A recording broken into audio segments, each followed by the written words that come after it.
Oke guys, kali ini saya akan melanjutkan perjalanan kita memasuki Desa Batu.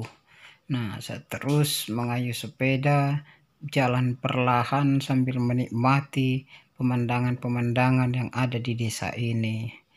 Nah, di depan itu guys, di sebelah kiri itu adalah kantor Desa Batu.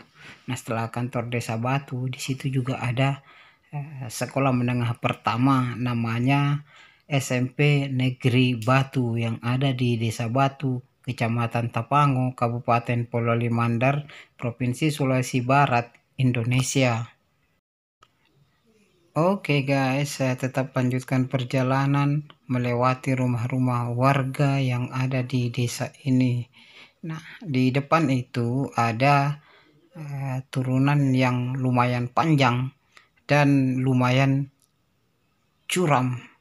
Jadi pada saat turunan nanti ya kita tetap hati-hati.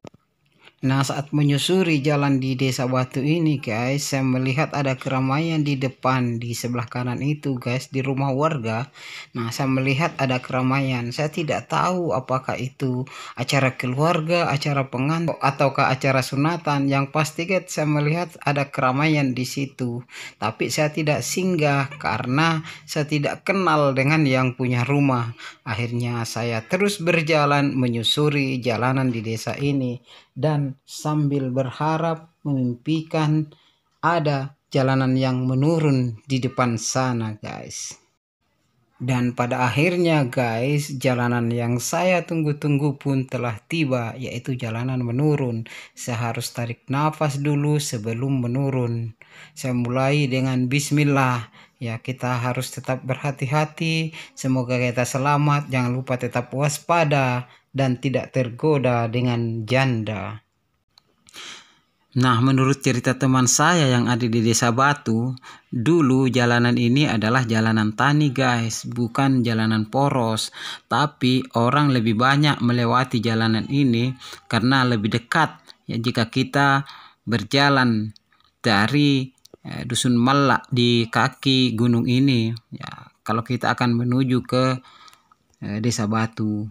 Akhirnya karena ini lebih dekat dan waktu yang akan digunakan lebih singkat, jadi banyak yang menggunakan jalanan ini.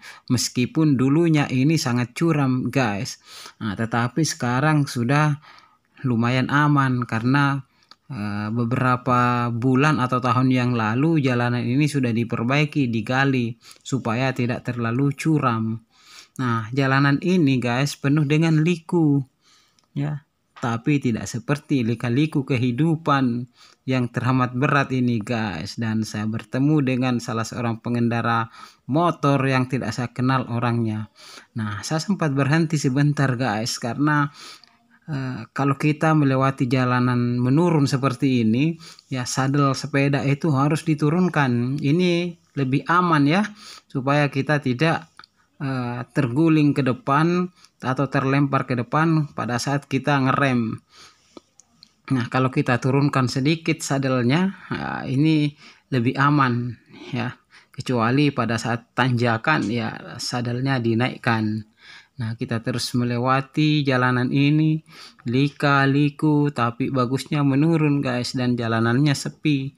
Kadang-kadang kalau turunan seperti ini, yang kita khawatirkan itu ketika ada kendaraan lain yang juga melaju dari depan. Nah, itu bisa menyebabkan insiden karena kita tidak saling melihat karena terlalu banyak tikungan. Nah, kita akan mulai menanjak lagi. Nah, dan tanjakannya sangat sedikit, apa ya istilahnya, landai gitu ya. Nah, setelah melewati jalan landai, akhirnya kita masuk di turunan terakhir guys. Ini turunan terakhir dan di depan sana ada belokan ke kanan. Ya, setelah kita belok itu sudah tanjakan dan saya tidak mampu untuk mengayuh sepeda. Akhirnya saya berhenti dan memutuskan untuk mendorong sepeda.